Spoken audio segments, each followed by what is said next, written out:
नमस्कार दोस्तों, स्वागत है आपका अपने चैनल एग्ज़ाम टिप्स पर। आप लोगों को काफ़ी दिन से इंतज़ार था कि D++ में स्पेशल एजुकेशन की वैकेंसी कब आएंगी। तो ये आप लोगों के लिए खुशखबरी है कि D++ के द्वारा नोटिफिकेशन जारी कर दिया गया है।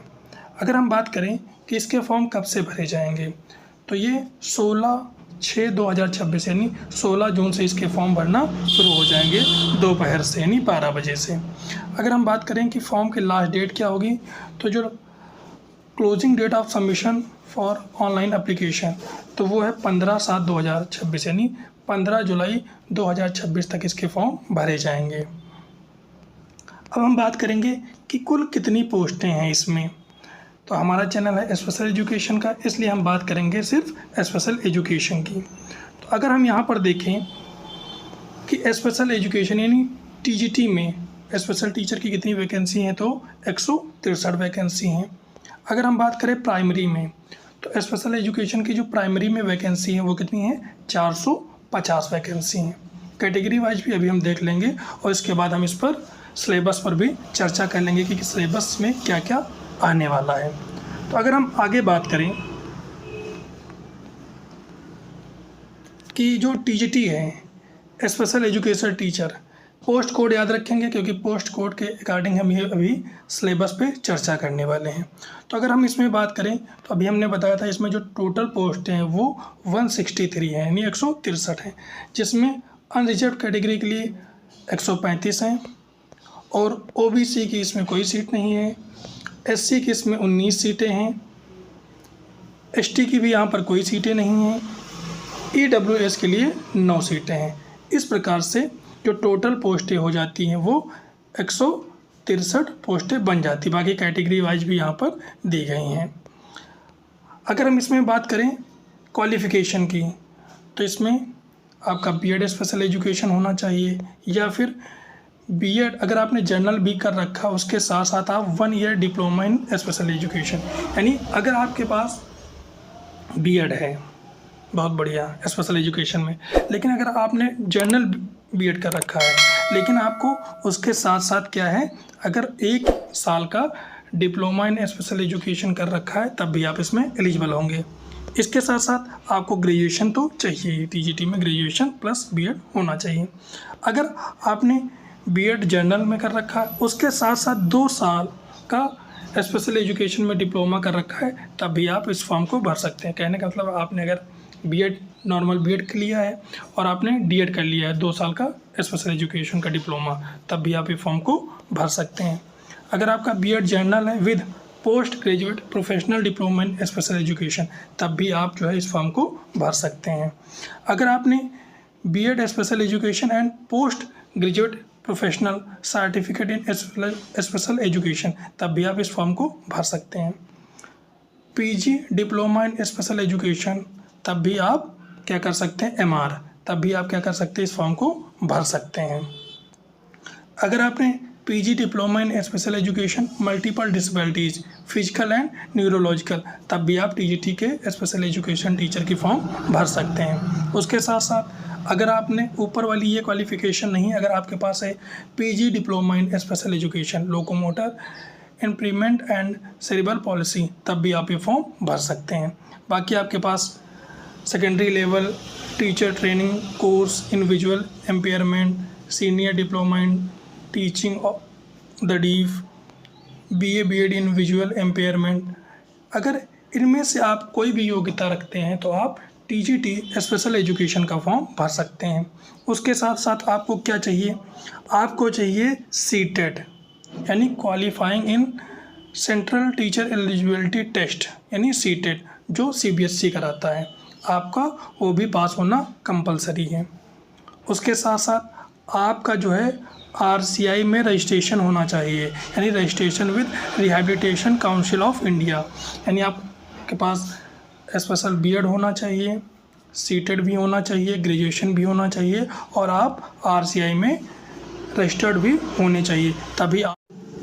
अगर हम TGT में एक्सपीरियंस की बात करें तो यहाँ पर किसी भी प्रकार के एक्सपीरियंस की आपको ज़रूरत नहीं है। अगर हम पे स्केल की बात करें तो ये 7 पे ग्रेड की नौकरी है।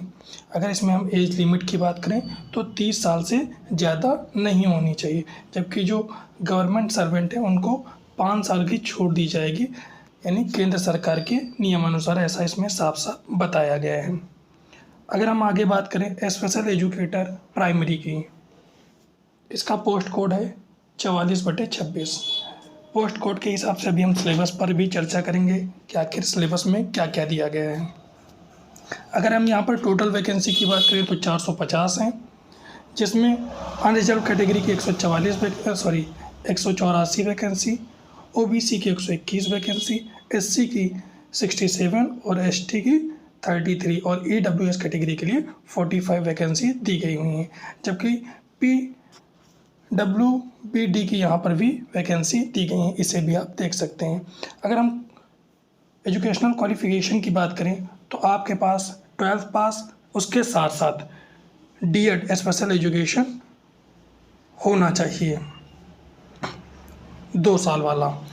अगर आपके पास ये क्वालिफ़िकेशन नहीं है तो आप 12th पास, उसके साथ साथ 1 साल का diploma in education DSE in any of category of disabilities, यानी 1 साल का जो डिप्लोमा इन एजुकेशन DSE है वो किसी भी कैटेगरी से होना चाहिए।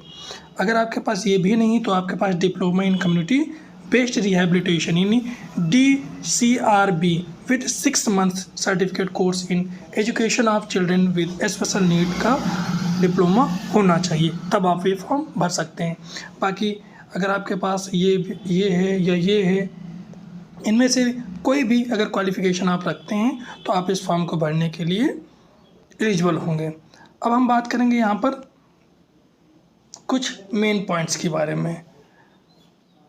अगर आप प्राइमरी का फॉर्म भरना चाह रहे हैं तो आपका सीटेट क्वालिफाई होना बहुत ज़रूरी है, जो CBSE के द्वारा करवाया जाता है, यानी आप सीटेट पास होना कंपलसरी है, तभी आप ये फॉर्म भर पाएंगे। दूसरी बात, registration with rehabilitation council of India यानी RCI में आपका रजिस्ट्रेशन होना चाहिए, तभी आप ये फॉर्म भर सकते हैं।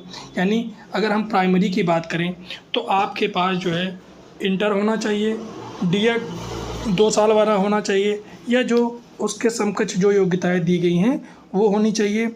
उसके साथ साथ आपका सीटेट क्वालिफाइंग होना चाहिए, यानी प्राइमरी स्टेज यानी 1 to 5 वाला, क्योंकि आप प्राइमरी की वैकेंसी के लिए फॉर्म भरेंगे तो आपका प्राइमरी स्टेज वाला भी सीटेट पास होना चाहिए। उसके साथ साथ आपका RCI में रजिस्ट्रेशन होना चाहिए। अगर ये सारी योग्यताएं आप फुलफ़िल कर पा रहे हैं तो आप प्राइमरी स्पेशल एजुकेटर में फॉर्म भर सकते हैं। अगर हम यहाँ पे एक्सपीरियंस की बात करें तो किसी भी प्रकार की एक्सपीरियंस नहीं मांगा गया है। अगर हम पे स्केल की बात करें तो ये पे लेवल 6 की जॉब है। अगर हम एज लिमिट की बात करें तो 30 साल यहाँ पर एज लिमिट रखी गई है, लेकिन जो गवर्नमेंट सर्वेंट हैं उनको 5 साल की अतिरिक्त छूट दी जाएगी केंद्र सरकार के नियमानुसार। बाकी कुछ कैटेगरियों को भी रिलैक्सेशन दिया जाएगा, जो पैरा 7 में इसकी बात की गई है, तो आप वहाँ पर जाकर देख सकते हैं। अब हम बात करने वाले हैं सिलेबस के बारे में। हमने कहा था कि पोस्ट कोड याद रखिएगा, क्योंकि पोस्ट कोड के हिसाब से ही हम सिलेबस की चर्चा करेंगे। तो अगर हम पोस्ट कोड की बात करें तो अगर हम प्राइमरी यानी जो स्पेशल एजुकेटर का प्राइमरी वाला है उसका है 44/26। तो अगर इसके सिलेबस और TGT दोनों का सिलेबस एक ही जैसा है, तो अगर उसके सिलेबस की बात करें तो देखिए यहाँ पर पोस्ट कोड के हिसाब से हमारा सिलेबस दिया गया है। क्योंकि सिलेबस पर चर्चा करना इसलिए ज़रूरी है क्योंकि किसी भी परीक्षा को उत्तीर्ण करने के लिए हमारा सिलेबस की जानकारी हमें बहुत अच्छे से होनी चाहिए, क्योंकि हम सिलेबस के अकॉर्डिंग ही पढ़कर किसी पेपर को अच्छे से पास कर सकते हैं। उससे पहले हम सिलेबस में आगे बढ़ें, जो भाई चैनल पे पहली बार आए हैं वो लोग चैनल को ज़रूर सब्सक्राइब कर लेंगे, क्योंकि अब आप लोगों को यहाँ पर D++ के सिलेबस के अनुसार वीडियो मिलना शुरू हो जाएगी, जिससे आप अपनी तैयारी को बेहतर कर सकते हैं।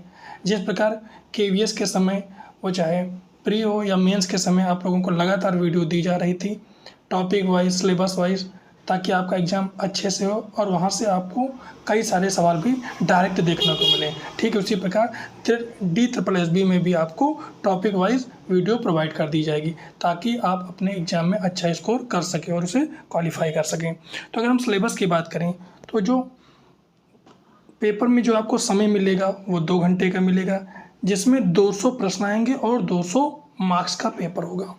अगर हम और ये जो हमारा पेपर होगा वो 2 सेक्शन में डिवाइड होगा, यानी सेक्शन ए और सेक्शन बी।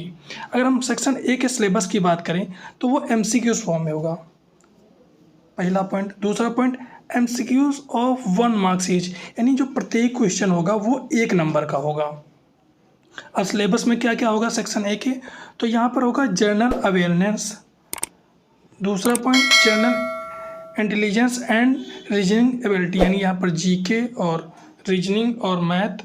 उसके बाद अर्थमेटिक एंड न्यूमेरिकल एबिलिटी, यानी मैथ की बात कर रहा है। फिर text of Hindi language and comprehension, यानी हिंदी की। उसके बाद text of English language and comprehension, यानी इंग्लिश। यानी आप में GK, GS, reasoning, math, Hindi और इंग्लिश, ये सेक्शन ए में होने वाले हैं। 20 मार्क्स ईच, यानी जो प्रत्येक पार्ट है वो 20-20 नंबर का होगा, यानी चाहे जनरल अवेयरनेस हो 20 नंबर का। इस हिसाब से जो पांचों पार्ट जो मिलकर 100 क्वेश्चन बनेंगे और 100 मार्क्स का होगा। तो इस प्रकार हम कह सकते हैं जो हमारा सेक्शन ए है वो 100 क्वेश्चन और 100 मार्क्स का होने वाला है। अगर हम सेक्शन बी की बात करें, और ये काफ़ी इंपॉर्टेंट क्यों, अभी हम आगे बताने वाले हैं। जो सेक्शन बी होगा वो MCQs of 1 marks each of the subject concerned, including question of teaching methodology /B.Ed, यानी जो सेक्शन बी होगा वो आपके सब्जेक्ट के हिसाब से होगा। मीन्स अगर आपने B.Ed किया है, D.Ed किया है, तो उससे क्वेश्चन पूछे जाएंगे और 100 क्वेश्चन आएंगे, 100 मार्क्स का होगा। उसके साथ साथ टीचिंग मैथोलॉजी भी इसमें पूछी जाएगी। तो आपको अपने जो आपने कोर्स किया है, चाहे आपने वो B.Ed किया है, अगर TGT की बात करें तो आपने B.Ed किया है, अगर हम प्राइमरी की बात करें तो आपने D.Ed या कोई डिप्लोमा किया है, तो आपका उससे भी क्वेश्चन पूछा जाएगा।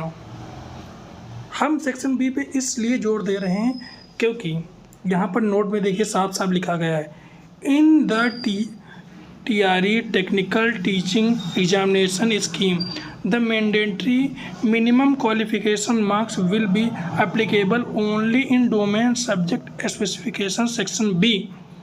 यहाँ पर कह रहा है कि जो सेक्शन बी में है वहाँ पर मिनिमम क्वालिफिकेशन नंबर होने चाहिए, and there will not be any minimum qualifying marks in section A. लेकिन सेक्शन ए में किसी भी प्रकार के मिनिमम क्वालिफिकेशन मार्क्स की आवश्यकता नहीं है।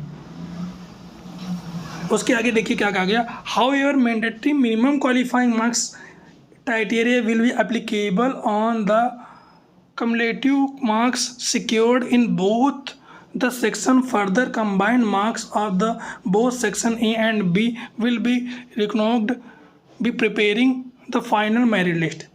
जबकि काफ़ी इंपॉर्टेंट पॉइंट इसमें ये कहा गया है, जब आपकी फाइनल मेरिट बनेगी, यानी आपकी जब फाइनल मेरिट बनेगी तो उसमें सेक्शन ए और सेक्शन बी दोनों को मिलाकर आपकी फाइनल मेरिट बनेगी।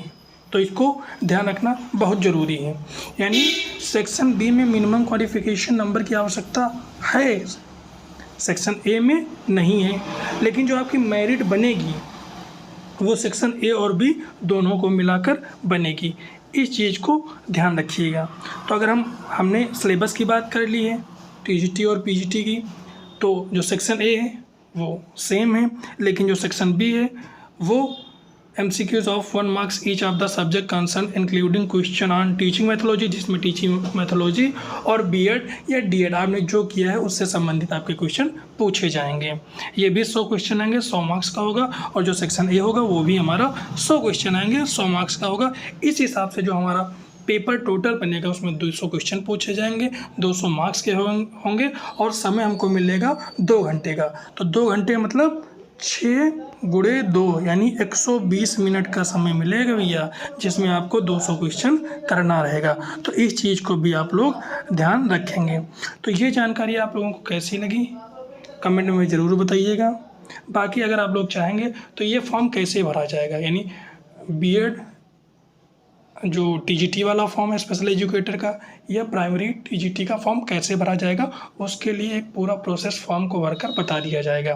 बाकी जिन लोगों ने चैनल को नहीं सब्सक्राइब किया वो लोग चैनल को जरूर सब्सक्राइब कर लें, क्योंकि बहुत जल्द आप लोगों को डी के ऑफिशियल सिलेबस के हिसाब से आपको वीडियो मिलना शुरू हो जाएंगे। ठीक वैसे ही जैसे केवीएस में आपको सिलेबस के अनुसार आपकी पूरी तैयारी करवाई गई थी, उसमें आपके सभी पार्ट्स को तैयार करवाया गया था।